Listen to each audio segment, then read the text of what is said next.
I can do it all by myself. That's what we always say as kids. Yep, kids are always that way. I can do it. Yeah, and as men, we don't really grow out of that. No. I think there's a strain of that in us that just despises thinking about anybody else having agency over our life besides us. To me, the best thing to help us do that is YouTube. Yeah. Because it's like, well, I know someone else did it. Yeah. So I'm going to see, and they'll tell me how to do it. Mm-hmm. And it's true. I've used YouTube for a ton of stuff. Well, I think that's why we like feeling independent. We like thinking that if we just really try, we can fix anything in our life. Yep. Even our mind. Mm-hmm. But the truth is there is a lot more to it than just trying. Yeah. There's a lot more to it than just self-discipline. A lot more. Yeah. And we're going to talk about that today. One of the most underestimated and overlooked elements of succeeding in your mental life. We're discussing that on the show.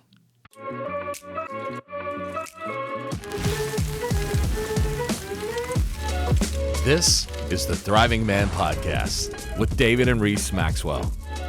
These weekly shows are designed to help you remove the confusion from your life and make real progress with your growth. No matter where you are or where you're going, we're here to help you live a life you can be proud of. So welcome to the Thriving Man Podcast. Welcome to the Thriving Man Podcast, where our goal is to help you live a life that you can be proud of. I'm Reese. And I'm David. And today we are discussing the theme of atmosphere. Mm-hmm. Now, what do we mean by that? First, let's start with a story. We mentioned it last week, but we got to talk about it again because it was a big deal. Yeah, we do. We saw a movie, a legendary movie. Oh, it was. A movie that, when seeing it on the big screen, was almost transformative. Yeah. A movie known as Howl's Moving Castle. Mm-hmm. What is one of the most iconic parts about that movie is the soundtrack. Yeah, the soundtrack, especially when we were sitting there at the very beginning, we had our popcorn, we had our drink, and the movie starts finally after about 1.5 million commercials. Mm-hmm. And that music starts. Yep. And then the scene where you kind of see the castle moving and you're not sure, but then all of a sudden the clouds move away and there's the castle. Mm-hmm. I mean, you got the goosebumps. You did. You You're were sitting in there. Yeah, and you're in a theater filled with anime nerds just like you. Yeah. So you kind of got my people are here with me. Yeah, true. And it just carries you away. I mean, you literally are like, I'm done. I'm not going to think logically. Mm-hmm. I'm going to go away into this fantasy world. And it just pulls you in because of the atmosphere. And I think the music has everything to do with that, especially in the beginning. Oh, yeah. The soundtrack is one of the most iconic. The first song, I think it's called either the Carousel of Life or the Carnival of Life. I don't remember which, but it's one of the most iconic pieces in anime, period. But, you should go check that out. But there's a guy named John Acuff, and he actually describes our mental life as the soundtrack for our life. Yeah. Because what happens in our mind affects everything in our world. Mm-hmm. And the truth is, well, we can think about our mental success kind of like you would think of a plant that you're putting in the garden. Mm-hmm. It's going to either succeed or die based on the atmosphere. Yeah, yeah. The atmosphere around that plant, how much sun it's getting, how much water it's getting, what kind of soil it's in, all of these factors go to define whether that plant makes it and flourishes or withers. And funny enough, that's a lot of how it is with our mind. Yeah, and a lot of guys don't think about that. They don't think about the atmosphere around their mind. It has a lot to do with how they think, what they're doing. It's kind of like a soundtrack to a movie. I mean, can you imagine watching Star Wars without John Williams' soundtrack?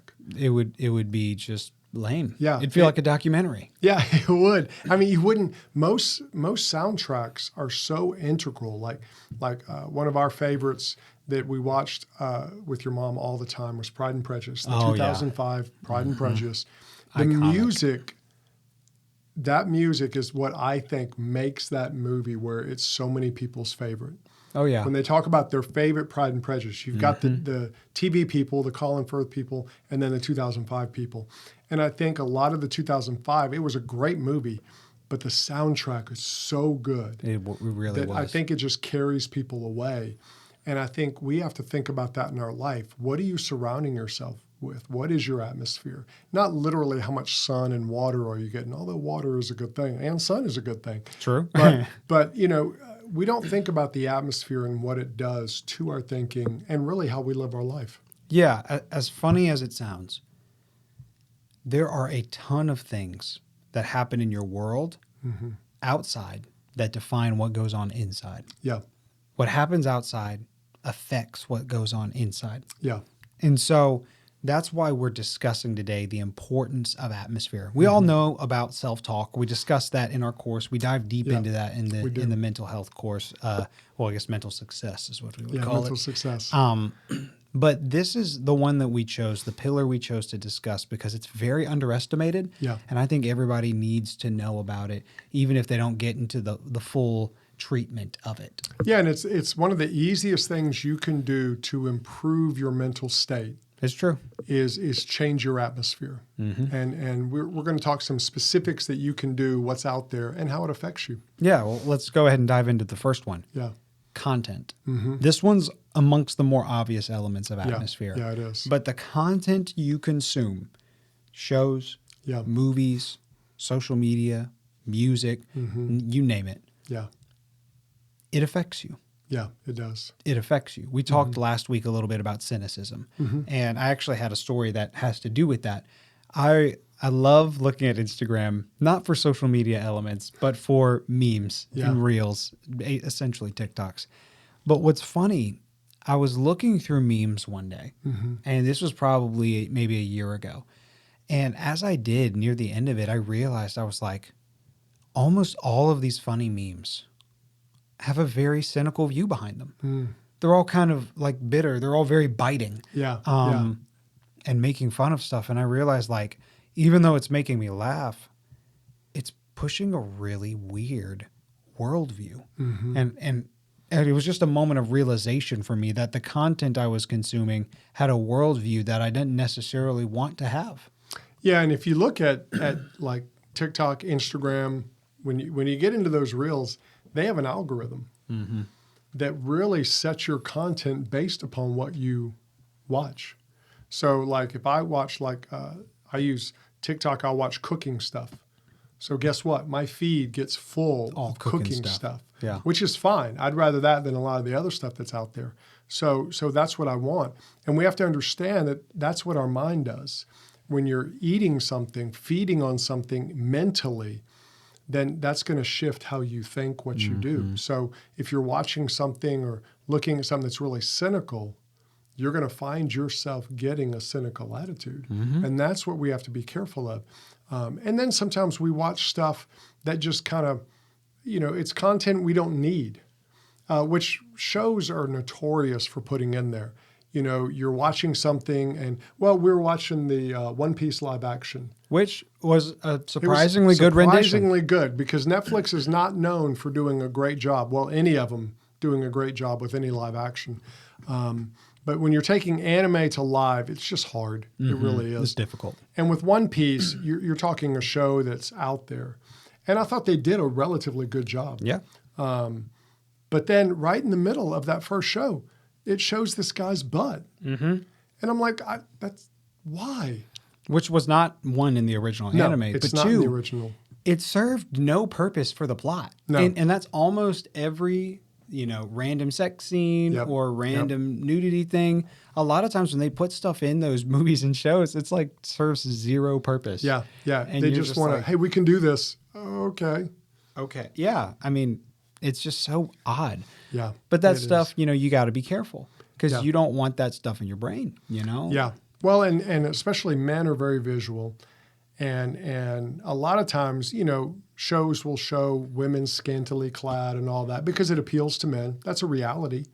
But I think a lot of men have to really be careful of that, especially if you're married and you want to be faithful. Guys can get carried away very easily, and that atmosphere will take them to a place they don't want to go. Yeah. And that's where, as men, we have to be careful of the content we watch, what we listen to, what we do, because it can take us to places that we say, well, I didn't mean to do this. I didn't mean to go there. Well, what were you feeding on? If you're watching a lot of garbage, then your life will a lot of times begin to live that out. Yeah. And like music is just consumed with Yeah. sex. Like if you want music to not be about sex, you're going to have to cut out 3/4 of all songs. Yeah, it's Because true. it's at It's least true. going to be implied in almost every song. Yeah. And it's wild that we have to be that cautious, but we do need to be careful because the content affects what you think about. Because if you hear every song talking about a one night stand, eventually, and it's like glorifying the wonder of the one night stand, that's how you're going to start thinking eventually. Yeah. And that's a dangerous place to be. Yeah. But it also counts for content that's not necessarily bad. And that's what we have to also recognize is like content can affect you in a negative way that's not necessarily trashy. Yeah. I think of social media travel influencers. Yeah. Yeah. Y'all, I love to travel. Yes, I am a travel nerd. Like the Maxwell family, Yep. We love it. all of it. International travel specifically. Oh, yeah. But on like TikTok, on Instagram, there are these people who are going to all these amazing places. And like 3 or 4 times a week, they're posting of these places that they're going, these things that they're doing, these restaurants that they're eating. And they're like, oh, you have to go here. Yeah. Oh, you have to try this. Oh, you have to go to this city. This is a city that doesn't have tourism in Japan, but it's amazing. You got to go here. And I'm like, yes, I do. Yeah. I do have to. You're right. And I will become discontent with my current life and my current budget, to be honest, because traveling is not cheap. No. I will. It arises in me this discontentment, even though the content's not trashy. Yeah. It's not something that like I'd be ashamed of someone seeing me watch. It can bring out a side of me that doesn't really need to be fed. Well, what it does is it makes you, like you said, become discontented with what you have, which is what advertising does. Advertising is meant to make you go, I do need a new whatever. Like sometimes you'll see a content provider talk about something, you know, like, oh, these T-shirts are the best. Click the link in the bio. And a lot of times you're sitting there going, I think that T-shirt is the best and I'm going to buy it. That's why companies do it, because it works. You watch a travel influencer. Like I saw one the other day, a guy posted a video of watching Lord of the Rings at the Royal Albert Hall in England, in London, with the London Symphony Orchestra playing the soundtrack live. And I thought, okay, that's going on the list. You know, and it's one of those things. I want to do that now. Yeah. The movie The Way. It's an older movie about walking the Santiago de Compostela. Great movie. Go watch it. And it's made me where I want to go walk it now. I do. It's on my list. I do too. want to go walk it. And so those things influence, and those aren't necessarily bad, but we do have to be careful that we become discontented with, well, my car's not a new car. You know, my clothes aren't new clothes. And that can get us into a dangerous place because our content is affecting us. Yeah, and there's a version of that for everybody. Maybe you're not a travel person, but you're a do-it-yourself kind of guy. Yeah. And anytime you watch something on TV or you read your family handyman, it makes you like, you're like, this is only a $2,000 project. Let's just get it done right now. Yeah, yeah. Or like if you're a PC gamer and somebody has built a fresh rig with like the best graphics card, the best, like ridiculous amounts of RAM, and you're like, well, my $800 PC isn't anything compared to this guy's $20,000 one. Yeah, yeah. Or like I knew a guy who collected guitars, and there are people like that on social media, 30, 40 guitars, like vintage collector's items. Yeah. And I'm here with my one acoustic, like, that'd be nice, you know? I want a guitar room. Yeah, we just have to be careful of the content. Yeah, and a lot of times what happens is the content, we don't even realize what it's doing to us. And these companies know. I mean, that's their job. I don't fault them for it. It's like this morning, I was looking, because my mom every year is like, hey, I want a list. I want a list of things you want and for Christmas. So I was looking through thinking what I want, and I was looking at this blender on this site because I'm starting to do a lot of smoothie type things. And it was a really good price. And I thought, I may put that on the list. Well, like an hour later, I get an email from them. You want 25% off? Yeah. And I mean, for a moment, I was like, Yes, I do. That's a great deal. Yeah. I may need to get that right now. And it was hard for me to not pull the trigger because they were pulling me in. I didn't know about that deal. They sent me the email about it. So the content got me thinking, I need to buy that now. I don't need to buy it now, but I really wanted to. And so content is something like the first part of atmosphere that you have to be careful of. Yeah. The second one, and probably the one that people don't pay attention to the most, is your place. The power of the physical environment around you. Yeah. We've actually discussed this multiple times for our own lives, but we think of a TV. If your living room, every piece of furniture in the living room is arranged around watching the TV, and you've got the remote set on the chair right beside where you watch TV. Yeah. What is that space going to push you to do? Yeah. Watch TV. It's going to push it. The same thing happens with your mind. So if you're in a place that is naturally, maybe it's cluttered, it's dark, maybe it's, hot and just kind of uncomfortable, is that going to encourage a good thought life? Yeah. Yeah. Probably not. Yeah. So we have to begin to look at our spaces. What kind of thoughts does this space make it easy to think? Yeah, and it's one of those that you really look at. I think it was Jordan Peterson who, when he said he would start working with people, would tell them just clean out one drawer, organize one drawer. And it's helping them create a comfortable, good space. And that helps them go to the other drawer and the other drawer. Right. And it's amazing. If you get a room clean and organized and looking nice, a lot of times that becomes your favorite room in the house. It becomes the room you want to be in. And then you look at people whose house is absolutely chaos, or you go to someone's house who's kind of a hoarder, and you look at their life. A lot of times they just want to live in denial. It's not that bad. It's everyone's house is like this. And we can do that with stuff in our life. And our environment has a lot to do with that. And we have to be careful as men that we don't create these environments that are really hurting us, that are causing us to do maybe what's the easy thing and not the hard things that we need to do in life. Like the TV. I've got a big TV. It's the centerpiece of my living room. And I'm thinking, okay, what I want to do is get a house where I can have a media room, and then my living room can be that. Because right now I have no other place to put it, because we have the studio here, I have my office, and then there's a guy who lives here with me, and he's got the other bedroom. So I could kick him out, but I don't think he would appreciate that. No, I don't think I'd make Josh very happy. No, I don't think he'd like that. But it's one of those things that we have to understand that we do have agency over that.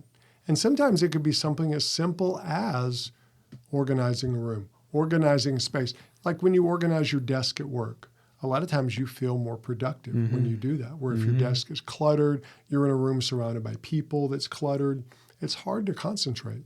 Yeah, and businesses know this too. Like companies will pay more money to have their products placed at eye level. Yeah. That's a thing you can purchase at supermarkets because they know where you're naturally going to look. Nobody walks around like this. Yeah. Just looking down or looking up. Yeah. They look forward. Yeah. And so they want their stuff to be to where, hey, I want them thinking of my brand. And if I'm going to have them thinking of my brand, I want it to be in this space that's easiest to look. Yeah. We can begin to steal those principles and use them to our advantage. Yeah, we can. If you want to develop let's say one of the best things you can do for your mind is to develop a habit of reading or journaling maybe. Yeah. Yeah. Well, maybe make it to where in your living room, the chair that you normally sit in just has the journal in it. Yep. Or it just has the reading thing in it. Yeah. You can have it to where your space instead of working against you. Because if you have your journal in the separate room,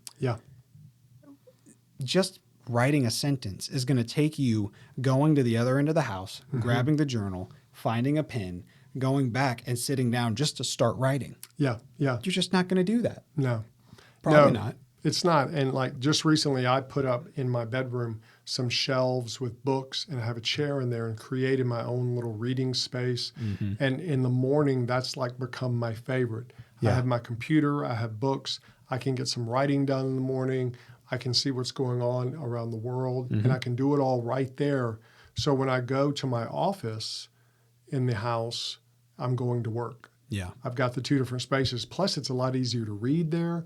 I've got music playing. I've created a space where I want to go in there. Mm-hmm. I want to do that sometimes instead of watching TV. Mm-hmm. And I think that's what we want to do, is find those things that fit us and help us make those decisions that make us better. Yeah, your physical space makes a difference. That's the second element of atmosphere. Yeah. So we've hit content, we've hit space. We cannot talk about atmosphere and not discuss people, Yeah, because peer pressure is real, it is. and it can either be a bad thing or it can be a good thing. Well, peer pressure never ends. A lot of times we think of peer pressure, we think of school. We think of, elementary school, junior high, high school. Adults have peer pressure. Yeah. They do. There's old sayings like keeping up with the Joneses and stuff like that. That's a reality. If people move into a neighborhood and everybody in that neighborhood has a certain type car, they're going to feel pressure to get a certain type of car. It's just the way it is. Yeah. And we have to be careful of that when we get around people, that we don't let those people kind of influence us in what we do and how we do it. Yeah, the new normal almost is. Well, let's think of it like this. There's the whole meme. It's on SNL, a negative Nancy. Yeah. Or I guess if it's a guy, it's a negative Ned. Yeah. But it's somebody who their negativity has become their personality. Yeah. When you get around a person like that, it's hard to think positive. Yeah. Yeah. But then the opposite is true. When you're getting around people who think positively, it becomes easier to do that. Yeah. And we have to remember that, because a lot of people will get in those situations around certain family members, and you're like, oh no, here comes Aunt Susie. And and Aunt Susie is going to tell you every medical condition she has. Yeah, she and wants how you life to is know. terrible. And we have to be careful that doesn't bring us down with our friends, with the people we hang around and stuff like that, because we have a choice. A lot of times we do have a choice who we hang out with. Now, some family, you see them in the holidays, they are who they are. But you don't have to be that person. And then you can hang around people, your friends can be people who encourage you and not discourage you in that. Yeah, it's true. And I think that's one of the reasons that CrossFit became so big and like these exercise classes is because it's a positive version of peer pressure. If you want to get healthy, one of the top things you can do is get around people that are healthy. Yeah, Get that's around true. people that exercise. Get around people who love it. Yeah. And you will naturally develop a love for it. Yeah. It's one of the best things you can do spiritually. If you want to grow in your spiritual health, get around people who are all about God and who are pursuing Him with all their heart. Yeah. You will develop that. If you want to learn how to be vulnerable with your wife, get around guys who know how to be honest with themselves and be honest with others and verbalize it. Yeah. And you will begin to pick up their habits. Yeah, it's like, remember, we went to a spin class for a while at a gym we were members of. Push it. Yeah, and there was a guy, was it Steve? Yep. Was his name? I think it was And we Steve. go 5:30, 6 in the morning? I mean, it was crazy early. But this guy, I don't know what he did, how he got so up, but he was Mr. Positive, and he made it to where you're like, yeah, I love this. I love being here at 6 a.m. suffering and almost vomiting. And it was hard work, but we went for a while, mainly because of Steve. Yeah, we Steve liked was him. so positive. Steve was so great, and just made it to where I love this. And that's what you want to find. Find those people who are like that, and maybe you could be that person for someone else. It's true, because no matter in what position you're in, you're probably ahead of somebody else. Yeah. So you can help somebody. Yeah. So our challenge to you today is to find the ways that atmosphere can be an asset for you, the ways that it can bring the best out of you. And the first area that would be in content. Yeah. There are thousands of books that are going to be good to read. There are so many options. Yeah, and there's a lot of options. Like you can read it, you can get it on Kindle. True. You can listen to it. You can go to the library. I mean, you can get them free. For free. Yeah. In fact, I just saw something the other day. I may go back and get a library subscription, because they've got it where you can get an app on your TV to watch movies. No way. You can get a thing where you can listen to books based on your library card membership. And I was like, is that true? So I'm going to look it up. But there's a lot of options out there that don't have to be expensive that you can do. You can go to Goodwills and find good books. In fact, a lot of them sell them online through like Amazon. You can buy used books for like $1 or $2. And so there's a lot of things you can do in the book world. And then, of course, there's scripture. That's going to be one of the best. Reading scripture, listening to scripture. I love listening to the Bible. There's all kinds of free apps you can do that with. And then what's your favorite Bible project? Bible Project is a website with literal YouTube videos, courses, word studies. It can help you learn how to engage the Bible. Because I think one of our biggest problems with Scripture is it's a very different kind of literature. Yeah. It's different than any book you're going to read, any story, any self-help thing. It was written thousands of years ago for an ancient Hebrew audience in the Near East. Yeah. And so we have to do a little bit of work to being able to understand it. Yeah, to get the context. Yeah, it's almost kind of like learning a new language a little bit, but it is one of the most worthwhile pursuits that you could ever do. So that's another great way to get some content that's going to help you. Even music. Music, there is such a thing as music that doesn't talk about sex. Yeah. It's real, you know? Like you listen to music when you write, don't you? Yeah, I listen to soundtrack music. So I like music without words. And soundtrack music, there's all kinds of groups. I mean, from actual movie soundtracks, but then that's a whole genre of people who just make movie music. It's not really for a specific movie. It just has that same feel. Yeah. And I have a whole writing playlist that I play in the background when I'm writing, trying to create. And you can do that for yourself when you're exercising, when you're driving. You can put on music that kind of helps your mood in different ways. And it makes the atmosphere you're in just feel better. Yeah. Like if you want to write something good, go to the Skyrim soundtrack and find the song Far Horizons or The Streets of Whiterun. Yeah. You're going to be writing great masterpiece stuff. I love Skyrim. That soundtrack's one of the best. It is one of the best. But music can bring good out of you. Yeah. It doesn't just have to be a dance beat singing about having a one-night stand. Yeah. There's more to music than that, you know? So that's another good form of content you can get. Yeah. Talk to us a little bit about how we can utilize our physical place, our space, to be able to be an asset for us. Well, what you want to do is think about, what am I doing in my space? What does my space make me feel? It could be your bedroom. Maybe you're having trouble sleeping. Well, maybe if you decluttered your bedroom and made it, really kind of streamlined it, you would feel better. Right. Any room. I've known people who've done a closet, and they said it makes them want to do the whole house. I've heard Jordan Peterson talk about, he would tell young men, just do your sock drawer. Organize one drawer and then see what happens. And what it is it begins where they're like, I feel better because I've done something.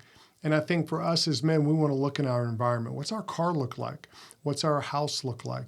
I'm not saying stuff has to be immaculate, but it can be organized. It can be neat. And it just makes you feel better. And I'm not saying you have to transform everything in one weekend, kind of like an extreme home makeover. But just start the process. Maybe your desk being cluttered is hurting you thinking. Maybe your dinner table having a lot of extra stuff on it is hurting you from really engaging in conversation with the family. Those are things you can do something about. Yeah, I've heard you say before, like the dinner table. That's what made me think of it. You mentioned like having a no phone policy. Yeah. Well, putting your phones in another place makes that space something where it's not entertainment, it's conversation time. Yeah. You can do stuff like that. You ask yourself the question, how can I design my space to make the right things easy and fun? Not just the right things to do, but the right things to think. Yeah. You can, like the place you work, let's say you work in a place that is dark, a place that is just cramped.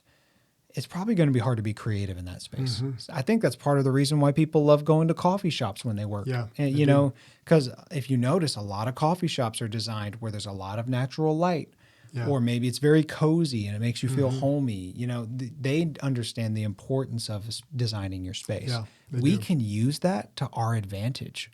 It can become a big help if the space you're in naturally encourages the kind of thoughts you want to think and the kind of person you want to become. Yeah, it's true. I would say another one that we cannot forget is people. Yeah, how cover people. Yeah, so give the guys some tips on if they want to get good people, good positive peer pressure in their life. Yeah. What could that look like? Well, one, you want to try to find some friends. And people say, well, I don't have any friends. And a lot of men don't. A lot of men don't have close friends. Well, start by being friendly. That's true. If you reach out to someone else, they may feel the same way you do. And then all of a sudden you have a friend. Mm-hmm. But there's some easy ways to do it. If you have a hobby, maybe you like to collect, war artifacts. Maybe you like to do photography. Maybe you like to exercise. There's different things. You can find a group somewhere that does something similar to you, and you can become friends. I know people who love sports. They love their college football team. So they and a group of friends every year do tailgating together. And that's kind of their thing. And the relationships they have last all year round from that. So find those things that maybe you have in common with people that you can do together. Recently, when we were going to a game, I stopped at a donut shop to buy us some food on the drive up. And there was a group of older guys sitting 6:30 in the morning at the donut shop, just having a great time. And they're probably up there most every day, just connecting with friends. And there's a part of you that's like, I want a group of guys that do that. I want a donut shop hangout squad. I know. I want to have my life set up where I can just go to the donut shop with a bunch of friends. But you can do something. A lot of guys sit and they say, I don't have any. The thing you want to do is be proactive in finding friends, finding people to connect with. Yeah, and if you're wondering what kind of person should I be around, what kind of mentor am I looking for, find people who live the reality that you dream of making your reality. Yeah. That sounds actually, really high and lofty. Let's make it practical. Think of health. We talked about health last month. One of the best things you can do to make your health consistent is get around healthy people. I mentioned the story of me and Andrew. Yeah. He was a very healthy person from the moment I met him. And it got me thinking, like, I kind of want to be healthy. Yeah. And it was simply a positive peer pressure thing. It was. And it's something that benefits me to this day because I got around somebody that's healthy. You can do the same thing. Let's say you dream of starting a business. Yeah. Hang around with people that have successfully started businesses because it's just normal for them. And you want their normal to become your normal. If you want to grow spiritually, get in a church and hang out with people who are very mature spiritually, and they will begin to rub off on you. Yes, peer pressure can be negative, but let's use it as one of our greatest positive assets. Yeah, it can be. And I think, again, like everything else, you just got to be intentional. It's not going to happen by accident. No. But that's what we do. We're men. We put that in, and that'll do a lot for you mentally because you're doing something on purpose. Yeah, and that's what we want you to introduce to your life. That's why we created the Mental Success course. That's why we're doing this podcast. That's why we made the 4D Success model. We want you to bring intentionality to the core fundamental areas of your life so that you can be successful inside, and then eventually you can be that person for somebody else. Yeah. You can pour into other people. You can be a person not just of influence, but a person of positive impact in the world around you. We want you to live a life you can be proud of. Go check out that course if you really want to be intentional about your mental success. But we're going to be discussing these topics for the coming weeks. And we would just encourage you, stick with us, apply these things, ask these questions that we talked about. Because if you do, you are going to be miles ahead of most people, most men in this world. Because a lot of guys are just letting life happen to them. But we want you to happen to life and bring intentionality so you can live a life you can be proud of. See you in the next episode. Thanks for listening to the Thriving Man Podcast. If you want to check out more resources from David and Reese, you can go to thrivingman.com. We'll see you in the next episode.